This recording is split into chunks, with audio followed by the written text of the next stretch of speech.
सिद्धार्थ गीता श्रीमद् भगवद गीता अथ दशमोऽध्याय।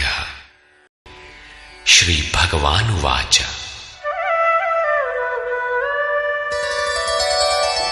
भूय एव महाबाहो शृणु मे परमं वचः यत्तेऽहं प्रीयमाणाय वक्ष्यामि हितकाम्यया। महाबाहु अर्जुन, मेरे परम प्रभाव युक्त वचन को पुनः सुन, जो मैं तुझ अतिशय प्रेम रखने वाले के हित की इच्छा से कहूंगा।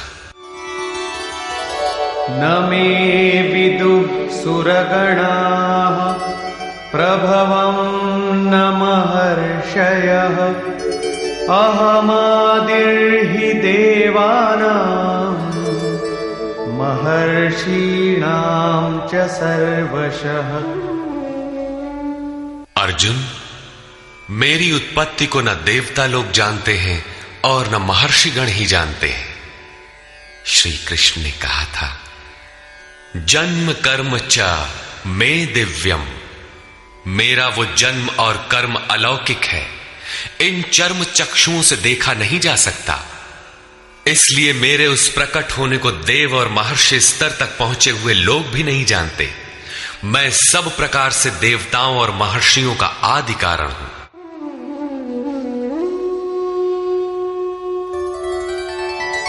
यो मामजमनादिं च वेत्ति लोकमहेश्वरम् असम्मूढः समर्थ्येषु सर्वपापैः प्रमुच्यते। जो मुझ जन्म मृत्यु से रहित, आदि अंत से रहित, सब लोगों के महान ईश्वर को साक्षात्कार सहित विदित कर लेता है, वो पुरुष मरण धर्मा मनुष्यों में ज्ञानवान है, अर्थात अज, अनादि और सर्वलोक महेश्वर को भली प्रकार जानना ही ज्ञान है। और ऐसा जानने वाला संपूर्ण पापों से मुक्त हो जाता है, पुनर्जन्म को प्राप्त नहीं होता। श्री कृष्ण कहते हैं कि ये उपलब्धि भी मेरी ही देन है।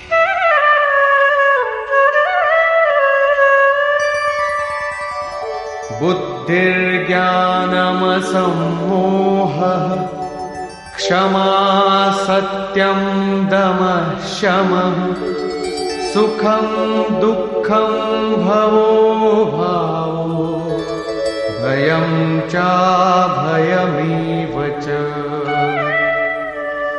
अर्जुन, निश्चयात्मिका बुद्धि, साक्षात्कार सहित जानकारी, लक्ष्य में विवेक पूर्वक प्रवृत्ति, क्षमा, शाश्वत सत्य, इंद्रियों का दमन, मन का शमन, अंतःकरण की प्रसन्नता, चिंतन पथ के कष्ट, परमात्मा की जागृति, स्वरूप की प्राप्ति काल में सर्वस्व का विलय, इष्ट के प्रति अनुशासनात्मक भय और प्रकृति से निर्भयता तथा अहिंसा समता तुष्टिः तपोदानं यशो यशः भवन्ति भावा भूतानां मत्त एव पृथग्विधाः।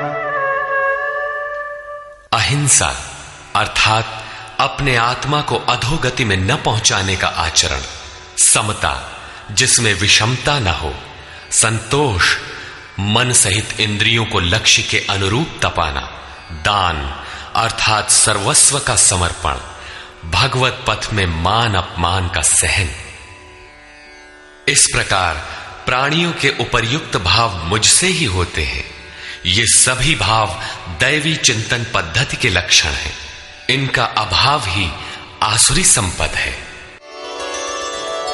महर्षयः सप्त पूर्वे चत्वारो मनवस्तथा मद्भावा मानसा जाता येषां लोक इमाः प्रजाः।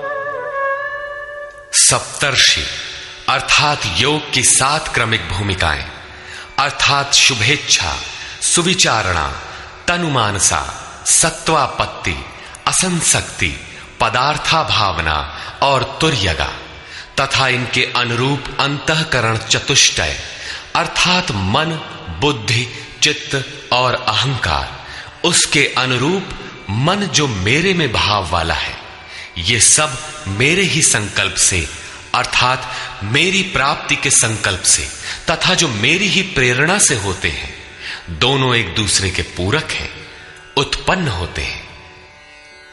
इस संसार में ये अर्थात संपूर्ण दैवी संपद इन्हीं की प्रजा है, क्योंकि सप्त भूमिकाओं के संचार में दैवी संपद ही है, अन्य नहीं। एतां विभूतिं योगं च मम यो वेत्ति तत्त्वतः सोऽविकम्पेन योगेन युज्यते नात्र संशयः। जो पुरुष योग की और मेरी उपर्युक्त विभूतियों को साक्षात्कार के साथ जानता है, वो स्थिर ध्यान योग द्वारा मुझ में एक ही भाव से स्थित होता है। इसमें कुछ भी संशय नहीं है। जिस प्रकार वायु रहित स्थान में रखे दीपक की लौ सीधी जाती है, कंपन नहीं होता, योगी के जीते हुए चित्त की यही परिभाषा है। प्रस्तुत श्लोक में अविकंपेन शब्द इसी आशय की ओर संकेत करता है।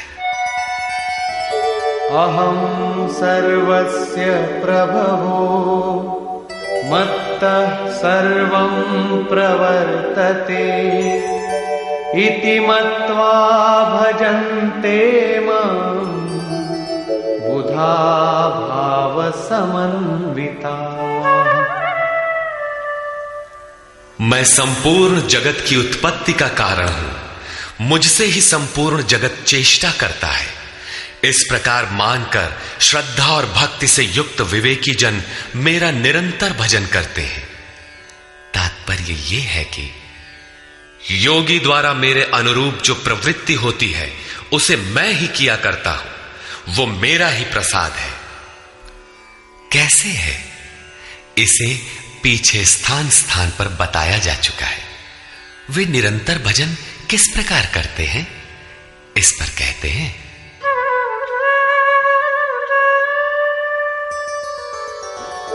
मच्चित्ता मद्गत प्राणा बोधयन्तः परस्परं कथयन्तश्च मां नित्यं तुष्यन्ति च रमन्ति च। अन्य किसी को स्थान न देकर मुझ में ही निरंतर चित्त को लगाने वाले, मुझ में ही प्राणपण से प्राणों को लगाने वाले सदैव परस्पर मेरी प्रक्रियाओं का बोध करते हैं, मेरा गुणगान करते हुए ही संतुष्ट होते हैं तथा निरंतर मुझ में ही रमण करते हैं। तेषां सततयुक्तानां भजतां प्रीतिपूर्वकं ददामि बुद्धियोगं तं येन मामुपयान्ति ते। निरंतर मेरे ध्यान में लगे हुए तथा प्रेम पूर्वक भजने वाले उन भक्तों को मैं वो बुद्धि योग अर्थात योग में प्रवेश वाली बुद्धि देता हूं, जिससे वे मुझे प्राप्त होते हैं। अर्थात योग की जागृति ईश्वर की देन है। वो अव्यक्त पुरुष, महापुरुष योग में प्रवेश दिलाने वाली बुद्धि कैसे देता है?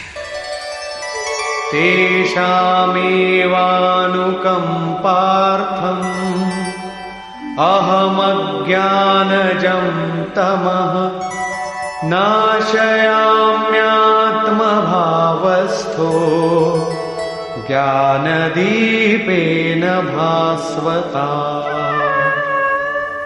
उनके ऊपर पूर्ण अनुग्रह करने के लिए मैं उनकी आत्मा से अभिन्न खड़ा होकर, रथी होकर अज्ञान से उत्पन्न हुए अंधकार को ज्ञान रूपी दीपक के द्वारा प्रकाशित कर नष्ट करता हूं। वस्तुतः किसी स्थित प्रज्ञ योगी द्वारा जब तक वो परमात्मा आपके आत्मा से ही जागृत होकर संचालन नहीं करता, तब तक वास्तव में यथार्थ भजन आरंभ ही नहीं होता। वैसे तो भगवान सर्वत्र से बोलने लगते हैं, लेकिन प्रारंभ में वे स्वरूपस्थ महापुरुष द्वारा ही बोलते हैं। यदि ऐसा महापुरुष आपको प्राप्त नहीं है तो वे आपसे स्पष्ट नहीं होंगे। इस पर अर्जुन ने प्रश्न किया। अर्जुन उवाच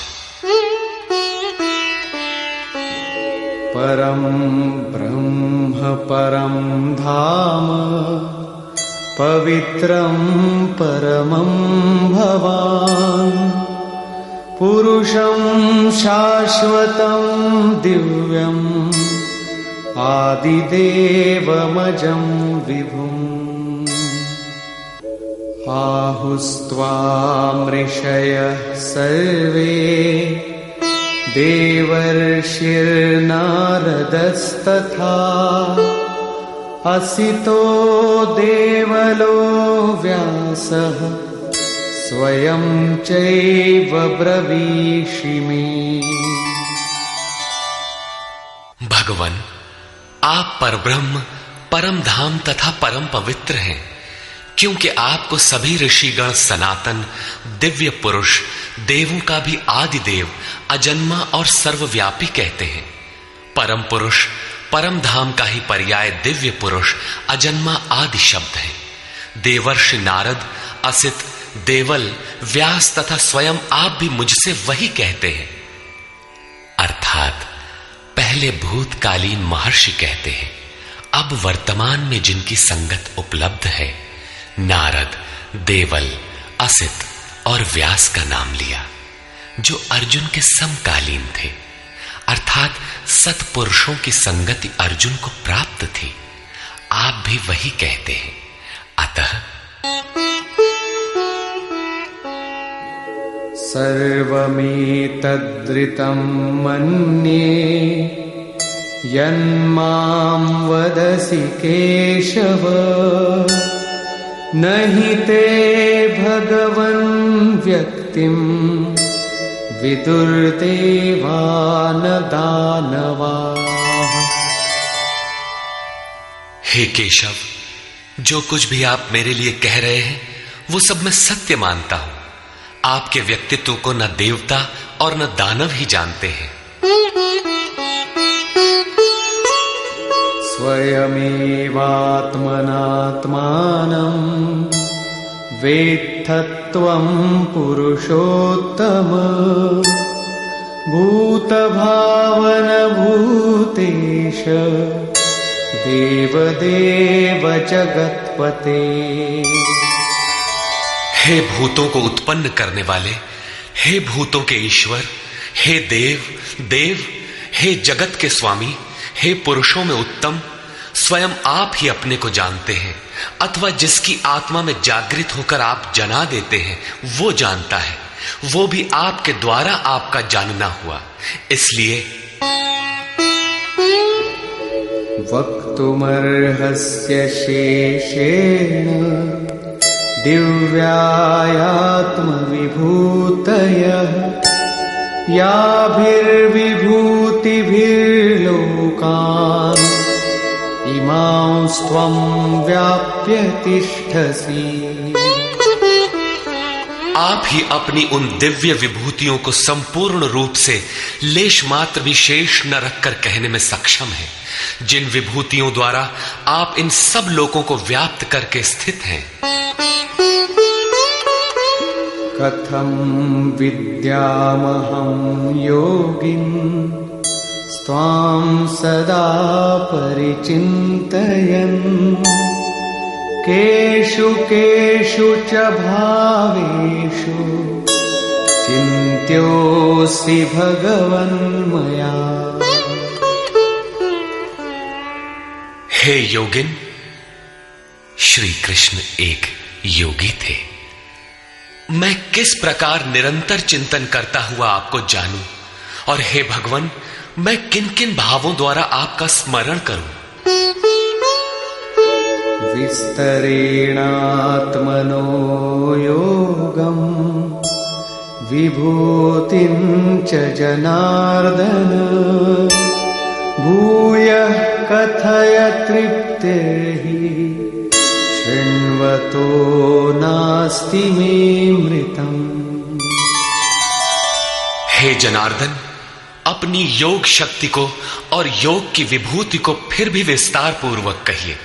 संक्षेप में तो इसी अध्याय के आरंभ में कहा ही है, पुनः कहिए, क्योंकि अमृत तत्व को दिखाने वाले इन वचनों को सुनने से मेरी तृप्ति नहीं होती।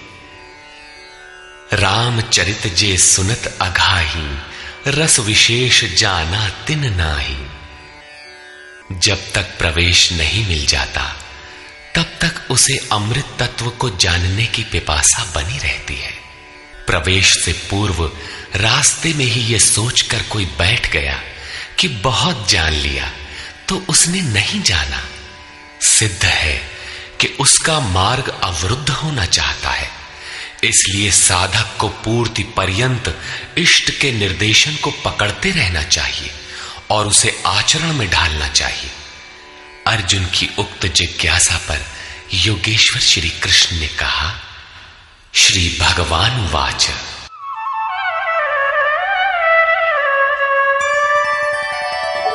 हन्तते कथयिष्यामि दिव्याह्यात्मविभूतयः प्राधान्यतः कुरु श्रेष्ठ नास्त्यन्तो विस्तरस्य मे। कुरुश्रेष्ठ अर्जुन, अब मैं अपनी दिव्य विभूतियों को, उनमें से प्रमुख विभूतियों को तुझसे कहूंगा, क्योंकि मेरी विभूतियों के विस्तार का अंत नहीं है। अहमात्मा गुणाकेश सर्वभूताशय स्थितः अहमादिश्च मध्यञ्च भूतानामन्त एव च। अर्जुन, मैं सब भूतों के हृदय में स्थित सबका आत्मा हूं तथा संपूर्ण भूतों का आदि, मध्य और अंत भी मैं ही हूं, अर्थात जन्म, मृत्यु और जीवन भी मैं ही हूं। आदित्यानामहं विष्णुः ज्योतिषां रविरंशुमान् मरीचिर्मरुतामस्मि नक्षत्राणामहं शशि। मैं अदिति के 12 पुत्रों में विष्णु और ज्योतियों में प्रकाशमान सूर्य हूं। वायु के भेदों में मैं मरीचि नामक वायु और नक्षत्रों में चंद्रमा हूं। वेदानां सामवेदोऽस्मि देवानामस्मि वासवः इन्द्रियाणां मनश्चास्मि भूतानामस्मि चेतना। वेदों में मैं सामवेद अर्थात पूर्ण समत्व दिलाने वाला गायन हूं। देवों में मैं उनका अधिपति इंद्र हूं और इंद्रियों में मन हूं, क्योंकि मन के निग्रह से ही मैं जाना जाता हूं, तथा प्राणियों में मैं उनकी चेतना हूं। रुद्राणां शंकरश्चास्मि वित्तेषो यक्षरक्षसां वसूनां पावकश्चास्मि मेरुः शिखरिणामहम्। 11 रुद्रों में मैं शंकर हूं। शंख धन अर सा शंकर, अर्थात शंकाओं से उपराम अवस्था में हूं। यक्ष तथा राक्षसों में मैं धन का स्वामी कुबेर हूं। 8 वसुओं में मैं अग्नि और शिखर वालों में सुमेरु अर्थात शुभों का मेल मैं हूं। वही सर्वोपरि शिखर है, न कि कोई पहाड़ी। वस्तुतः ये सब योग साधना के प्रतीक है, यौगिक शब्द है। पुरोधसांच मुख्यं मां विद्धि पार्थ बृहस्पतिं सेनानीनामहं स्कन्दः सरसामस्मि सागरः। पुर की रक्षा करने वाले पुरोहितों में बृहस्पति मुझे ही जान, जिससे दैवी संपत्ति का संचार होता है। और हे पार्थ, सेनापतियों में मैं स्वामी कार्तिकेय हूं। कर्म का त्याग ही कार्तिक है, जिससे चराचर का संहार, प्रलय और इष्ट की प्राप्ति होती है। जलाशयों में मैं समुद्र हूं। महर्षीणां भृगुरहं गिरामस्म्येकमक्षरम् यज्ञानां जपयज्ञोऽस्मि स्थावराणां हिमालयः। महर्षियों में मैं भृगु हूं और वाणी में एक अक्षर ओमकार हूं, जो उस ब्रह्म का परिचायक है। सब प्रकार के यज्ञों में मैं जप यज्ञ हूं। यज्ञ परम में प्रवेश दिला देने वाली आराधना की विधि विशेष का चित्रण है। उसका सारांश है स्वरूप का स्मरण और नाम का जप। 2 वाणियों से पार हो जाने पर नाम जब यज्ञ की श्रेणी में आता है तो वाणी से नहीं जपा जाता, न चिंतन से, न कंठ से, बल्कि वो श्वास में जागृत हो जाता है। केवल सुरत को श्वास के पास लगाकर मन से अविरल चलना भर पड़ता है। यज्ञ की श्रेणी वाले नाम का उतार चढ़ाव श्वास पर निर्भर है। ये क्रियात्मक है। स्थिर रहने वालों में हिमालय हूं। शीतल, सम और अचल एकमात्र परमात्मा है। जब प्रलय हुआ तब मन उसी शिखर में बंध गया। अचल, सम और शांत ब्रह्म का प्रलय नहीं होता। उस ब्रह्म की पकड़ मैं हूं। अश्वत्थः सर्ववृक्षाणां देवर्षीणां च नारदः गन्धर्वाणां चित्ररथः सिद्धानां कपिलो मुनिः। सब वृक्षों में मैं अश्वत्थ हूं। अश्व कल तक भी जिसके रहने की गारंटी नहीं दी जा सकती, ऐसा ऊर्ध्व मूलधः शाखम अश्वत्थ। ऊपर परमात्मा जिसका मूल है, नीचे प्रकृति जिसकी शाखाएं हैं, ऐसा संसार ही एक वृक्ष है जिसे पीपल की संज्ञा दी गई है। सामान्य पीपल का वृक्ष नहीं कि पूजा करने लगे। इसी पर कहते हैं कि वो मैं हूं और देवर्षियों में मैं नारद हूं। नाद रंध्रः स नारद। दैवी संपद इतनी सूक्ष्म हो गई कि स्वर में उठने वाली ध्वनि अर्थात नाद पकड़ में आ जाए, ऐसी जागृति मैं हूं। गंधर्वों में मैं चित्ररथ हूं अर्थात गायन अर्थात चिंतन करने वाली प्रवृत्तियों में जब स्वरूप चित्रित होने लगे, वो अवस्था विशेष मैं हूं। सिद्धों में मैं कपिल मुनि हूं। काया ही कपिल है। इसमें जब लव लग जाए, उस ईश्वरीय संचार की अवस्था मैं हूं। उच्चैश्रवसमश्वानां विद्धि माममृतोद्भवम् ऐरावतं गजेन्द्राणां नराणां च नराधिपम्। घोड़ों में मैं अमृत से उत्पन्न होने वाला उच्चैः श्रवा नामक घोड़ा हूं। दुनिया में हर वस्तु नाशवान है। आत्मा ही अजर अमर अमृत स्वरूप है।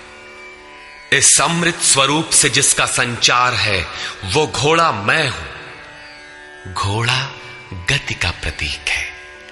आत्म तत्व को ग्रहण करने में मन जब उधर गति पकड़ता है, घोड़ा है। ऐसी गति मैं हूं। हाथियों में ऐरावत नामक हाथी मैं हूं। मनुष्यों में राजा मुझको जान। वस्तुतः महापुरुष ही राजा है जिसके पास अभाव नहीं है। आयुधानामहं वज्रं धेनूनामस्मि कामधुक् प्रजनश्चास्मि कन्दर्पः सर्पाणामस्मि वासुकी। शस्त्रों में मैं वज्र हूं, गायों में कामधेनु हूं। कामधेनु कोई ऐसी गाय नहीं है जो दूध के स्थान पर मनचाहा व्यंजन परसती हो। ऋषियों में वशिष्ठ के पास कामधेनु थी। वस्तुतः गो इंद्रियों को कहते हैं। इंद्रियों का संयत होना इष्ट को वश में रखने वाले में पाया जाता है। जिसकी इंद्रियां ईश्वर के अनुरूप स्थिर हो जाती हैं, उसके लिए उसी की इंद्रियां कामधेनु बन जाती है। फिर तो जो इच्छा करी हऊ मन माही, हरि प्रसाद कछु दुर्लभ नाही। उसके लिए कुछ भी दुर्लभ नहीं रहता। प्रजनन करने वालों में नवीन स्थितियों को प्रकट करने वाला मैं हूं। प्रजनन, एक तो लड़का बाहर पैदा किया जाता है। चराचर में रात दिन पैदा ही होते हैं।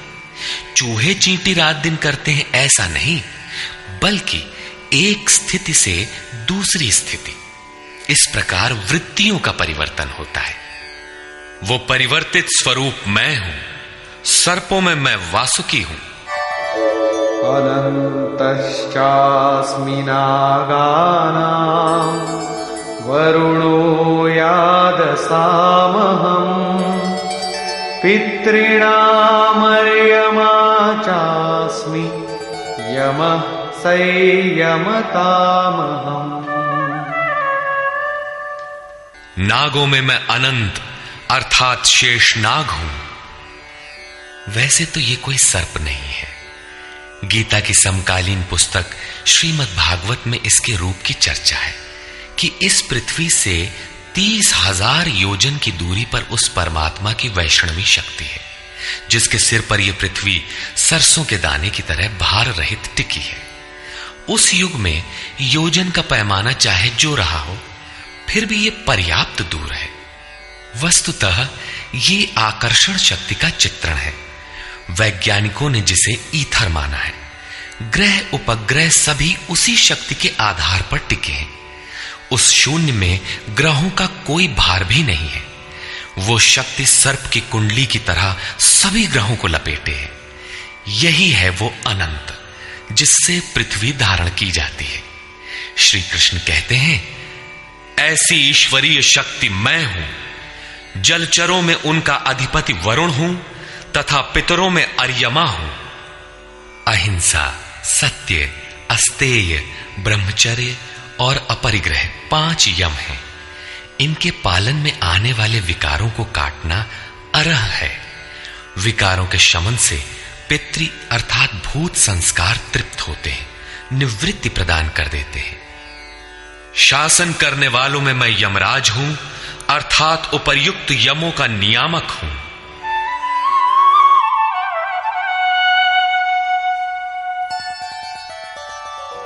प्रह्लादश्चास्मि दैत्यानां कालः कलयतामहम् मृगाणां च मृगेन्द्रोऽहम्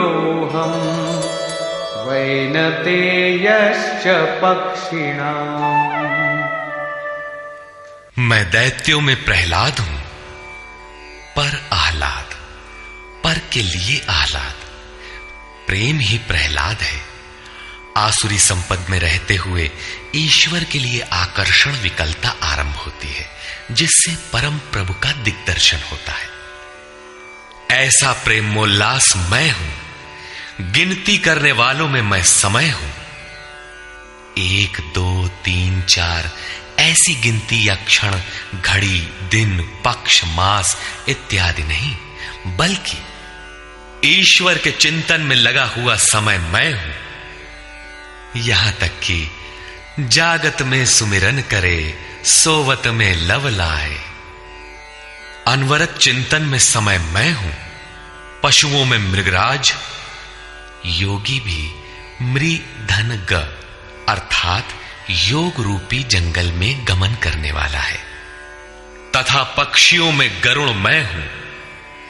ज्ञान ही गरुड़ है। जब ईश्वरीय अनुभूति आने लगती है, तब यही मन अपने आराध्य भगवान की सवारी बन जाता है। और जब यही मन संशय से युक्त है, तब सर्प होता है, डसता रहता है, योनियों में फेंकता है। गरुड़ विष्णु की सवारी है। जो सत्ता विश्व में अणु रूप से संचारित है, ज्ञान संयुक्त मन उसे अपने में धारण करता है, उसका वाहक बनता है। श्री कृष्ण कहते हैं, इष्ट को धारण करने वाला मन मैं हूं। पवन पवतामस्मि, राम शस्त्रभृतामहम्, झषाणां मकरश्चास्मि, स्रोतसामस्मि जाह्नवी। पवित्र करने वालों में मैं वायु हूं, शस्त्रधारियों में राम हूं। रमन्ति योगिनः यस्मिन् स रामः। योगी किसमें रमण करते हैं? अनुभव में। ईश्वर इष्ट रूप में जो निर्देशन देता है, योगी उसमें रमण करते हैं। उस जागृति का नाम राम है और वो जागृति मैं हूं। मछलियों में मगर तथा नदियों में गंगा मैं हूं। सर्गाणामादिरन्तश्च मध्यं चैवाहमर्जुन, अध्यात्मविद्या विद्यानां वादः प्रवदतामहम्। हे अर्जुन, सृष्टियों का आदि, अंत और मध्य मैं ही हूं। विद्याओं में अध्यात्म विद्या मैं हूं। जो आत्मा का आधिपत्य दिला दे, वो विद्या मैं हूं। संसार में अधिकांश प्राणी माया के आधिपत्य में है। राग, द्वेष, काल, कर्म, स्वभाव और गुणों से प्रेरित हैं। इनके आधिपत्य से निकालकर आत्मा के आधिपत्य में ले जाने वाली विद्या मैं हूं, जिसे अध्यात्म विद्या कहते हैं। परस्पर होने वाले विवादों में ब्रह्म चर्चा में जो निर्णायक है, ऐसी वार्ता मैं हूं। शेष निर्णय तो अनिर्णीत होते हैं। अक्षराणामकारोऽस्मि, द्वन्द्व सामासिकस्य च, अहमेवाक्षयः कालो, धाताहं विश्वतो मुखः। मैं अक्षरों में आकार, ओमकार तथा समासों में द्वंद्व नामक समास हूं। अक्षय काल मैं हूं। काल सदैव परिवर्तनशील है, किंतु वो समय जो अक्षय अजर अमर परमात्मा में प्रवेश दिलाता है, वो अवस्था मैं हूं। विराट स्वरूप अर्थात सर्वत्र व्याप्त, सबको धारण पोषण करने वाला भी मैं ही हूं। मृत्युः सर्वहरश्चाहम्, उद्भवश्च भविष्यताम्, कीर्तिः श्रीर्वाक्च नारीणाम्, स्मृतिर्मेधा धृतिः क्षमा। मैं सबका नाश करने वाला मृत्यु और आगे होने वालों की उत्पत्ति का कारण हूं। स्त्रियों में मैं यश, शक्ति, वाक्पटुता, स्मृति, मेधा अर्थात बुद्धि, धैर्य और क्षमा मैं हूं। अध्याय 15 में श्लोक 16 के अनुसार पुरुष 2 ही प्रकार के होते हैं, क्षर और अक्षर। संपूर्ण भूतादिकों की उत्पत्ति और विनाश वाले ये शरीर क्षर पुरुष हैं। वे नर, मादा, पुरुष अथवा स्त्री कुछ भी कहलाएं, श्री कृष्ण के शब्दों में पुरुष ही है। दूसरा है अक्षर पुरुष, जो कूटस्थ चित्त के स्थिर काल में देखने में आता है। यहां भी बुद्धि इत्यादि स्त्रियों के ही गुण बताए गए। क्या इन सद्गुणों की आवश्यकता पुरुषों के लिए नहीं है? कौन ऐसा पुरुष है जो श्रीमान, कीर्तिवान, वक्ता, स्मरण शक्ति संपन्न, मेधावी, धैर्यवान और क्षमावान नहीं बनना चाहता? बौद्धिक स्तर पर कमजोर लड़कों में इन्हीं गुणों का विकास करने के लिए माता पिता पढ़ाई की अतिरिक्त व्यवस्था करते हैं। यहां कहते हैं कि ये लक्षण केवल स्त्रियों में पाए जाते हैं। अतः आप विचार कर देखें कि स्त्री कौन है। वस्तुतः आपके हृदय की प्रवृत्ति ही नारी है। उसमें इन गुणों का संचार होना चाहिए। इन गुणों को धारण करना स्त्रीलिंग पुल्लिंग सबके लिए उपयोगी है।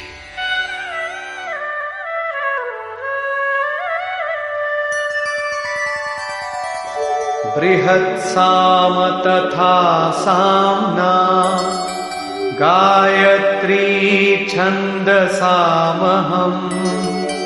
मासानां मार्गशीर्षोऽहम् ऋतूनां कुसुमाकरः। गायन करने योग्य श्रुतियों में मैं बृहत् साम अर्थात वृहत से संयुक्त समत्व दिलाने वाला गायन हूं, अर्थात ऐसी जागृति मैं हूं। छंदों में गायत्री छंद मैं हूं। गायत्री कोई मंत्र नहीं है जिसे पढ़ने से मुक्ति मिलती हो, वरन एक समर्पणात्मक छंद है।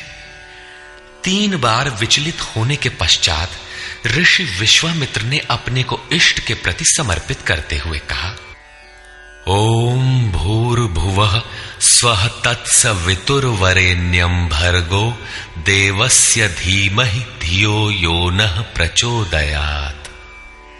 अर्थात भूः, भुवः और स्वः तीनों लोकों में तत्व रूप से व्याप्त देव आप ही वरेण्य हैं। हमें ऐसी बुद्धि दें, ऐसी प्रेरणा करें कि हम लक्ष्य को प्राप्त कर लें। ये मात्र एक प्रार्थना है। साधक अपनी बुद्धि से यथार्थ निर्णय नहीं ले पाता कि मैं कब सही हूं और कब गलत। उसकी ये समर्पित प्रार्थना मैं हूं जिसमें निश्चित कल्याण है, क्योंकि वो मेरे आश्रित हुआ है। मासों में शीर्षस्थ मार्ग मैं हूं और जिसमें सदैव बहार हो, ऐसा ऋतु, हृदय की ऐसी अवस्था भी मैं ही हूं। द्यूतं छलयतामस्मि तेजस्तेजस्विनामहम् जयोऽस्मि व्यवसायोऽस्मि सत्वं सत्ववतामहम्। तेजस्वी पुरुषों का तेज मैं हूं, जुए में छल करने वालों का छल मैं हूं। तब तो अच्छा है जुआ खेलें, उसमें कल बल छल करें, वहीं भगवान है। नहीं, ऐसा कुछ नहीं है। ये प्रकृति ही एक जुआ है, यही ठगनी है। इस प्रकृति के द्वंद्व से निकलने के लिए दिखावा छोड़कर छिपाव के साथ गुप्त रूप से भजन करना ही छल है। छल है तो नहीं, किंतु बचाव के लिए आवश्यक है। जड़ भरत की तरह, उन्मत्त, अंधे, बहरे और गूंगे की तरह हृदय से जानकार होते हुए भी बाहर से ऐसे रहें कि अनजान हो, सुनते हुए भी न सुने, देखते हुए भी न देखें। छिपकर ही भजन का विधान है। तभी साधक प्रकृति पुरुष के जुए में पार पाता है। जीतने वालों की विजय मैं हूं और व्यवसायियों का निश्चय, जिसे अध्याय 2 श्लोक 41 में कह आए हैं। इस योग में निश्चयात्मक क्रिया एक है, बुद्धि एक ही है, दिशा एक ही है। ऐसी क्रियात्मक बुद्धि मैं हूं, सात्विक पुरुषों का तेज और ओज मैं हूं। वृष्णीनां वासुदेवोऽस्मि पाण्डवानां धनञ्जयः मुनीनामप्यहं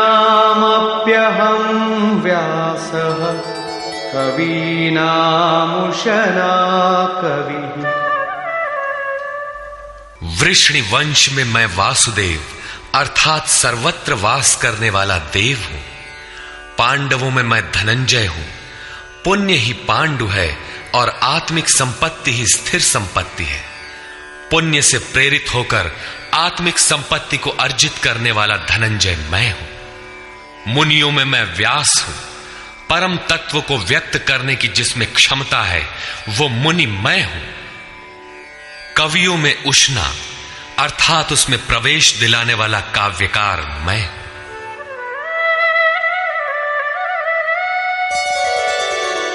दण्डोदमयतामस्मि नीतिरस्मि जिगीषताम् मौनं चैवास्मि गुह्यानां ज्ञानं ज्ञानवतामहम्। दमन करने वालों में दमन की शक्ति मैं हूं। जीतने की इच्छा वालों की मैं नीति हूं। गुप्त रखने योग्य भावों में मौन हूं और ज्ञानवानों में साक्षात के साथ मिलने वाली जानकारी पूर्ण ज्ञान मैं हूं। यच्चापि सर्वभूतानां बीजं तदहमर्जुन न तदस्ति विना यत्स्यान् मया भूतं चराचरम्। अर्जुन, सब भूतों की उत्पत्ति का कारण भी मैं ही हूं, क्योंकि चर और अचर ऐसा कोई भी भूत नहीं है जो मुझसे रहित हो। मैं सर्वत्र व्याप्त हूं, सब मेरे ही सकाश से है। नान्तोऽस्ति मम दिव्यानां विभूतीनां परन्तप एष तूद्देशतः प्रोक्तो विभूतेर्विस्तरो मया। परंतप अर्जुन, मेरी दिव्य विभूतियों का अंत नहीं है।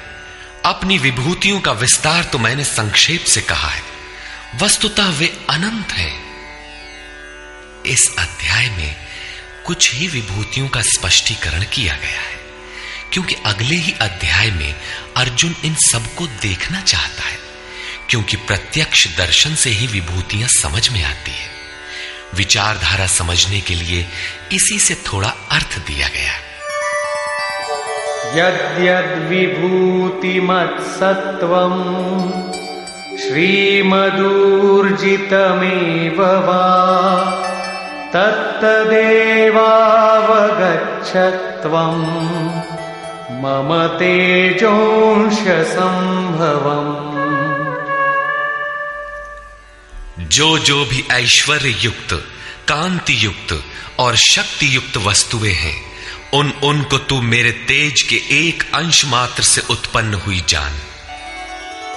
अथवा बहुनैतेन किं ज्ञातेन तवार्जुन विष्टभ्याहमिदं कृत्स्नम् एकांशेन स्थितो जगत्। अथवा अर्जुन, इस बहुत जानने से तेरा क्या प्रयोजन है? मैं इस संपूर्ण जगत को एक अंश मात्र से धारण करके स्थित हूं। उपर्युक्त विभूतियों के वर्णन का तात्पर्य ये नहीं है कि आप या अर्जुन इन सभी वस्तुओं को पूजने लगे, बल्कि श्री कृष्ण का आशय केवल इतना ही है कि इन सब ओर से श्रद्धा समेट कर केवल उन अविनाशी परमात्मा में लगावे। इतने से ही उनका कर्तव्य पूर्ण हो जाता है। निष्कर्ष, इस अध्याय में श्री कृष्ण ने कहा कि अर्जुन, मैं तुझे पुनः उपदेश करूंगा, क्योंकि तू मेरा अतिशय प्रिय है। पहले कह चुके हैं, फिर भी कहने जा रहे हैं, क्योंकि पूर्ति पर्यंत सद्गुरु से सुनने की आवश्यकता रहती है। मेरी उत्पत्ति को न देवता और न महर्षि गण ही जानते हैं, क्योंकि मैं उनका भी आदि कारण हूं। अव्यक्त स्थिति के पश्चात की सार्वभौम अवस्था को वही जानता है जो हो चुका है। जो मुझ अजन्मा, अनादि और संपूर्ण लोकों के महान ईश्वर को साक्षात्कार सहित जानता है, वही ज्ञानी है। बुद्धि, ज्ञान, असम्मूढ़ता, इंद्रियों का दमन, मन का शमन, संतोष, तप, दान और कीर्ति के भाव अर्थात दैवी संपत्ति के उक्त लक्षण मेरी देन है। 7 महर्षिजन अर्थात योग की 7 भूमिकाएं, उससे भी पहले होने वाले तदनुरूप अंतःकरण, चतुष्टय और इनके अनुकूल मन जो स्वयंभू है, स्वयं रचयिता है, ये सब मुझ में भाव वाले, लगाव और श्रद्धा वाले हैं, जिनकी संसार में संपूर्ण प्रजा है। ये सब मुझसे ही उत्पन्न है, अर्थात साधनामयी प्रवृत्तियां मेरी ही प्रजा हैं। इनकी उत्पत्ति अपने से नहीं, गुरु से होती है। जो उपर्युक्त मेरी विभूतियों को साक्षात जान लेता है, वह निस्संदेह मुझ में एक ही भाव से प्रवेश करने योग्य है। अर्जुन, मैं ही सबकी उत्पत्ति का कारण हूं, ऐसा जो श्रद्धा से जान लेते हैं, वे अनन्य भाव से मेरा चिंतन करते हैं, निरंतर मुझ में मन, बुद्धि और प्राणों से लगने वाले होते हैं, आपस में मेरा गुण चिंतन और मुझ में रमण करते हैं। उन निरंतर मुझसे संयुक्त हुए पुरुषों को मैं योग में प्रवेश करने वाली बुद्धि प्रदान करता हूं। यह भी मेरी ही देन है। किस प्रकार बुद्धि योग देते हैं?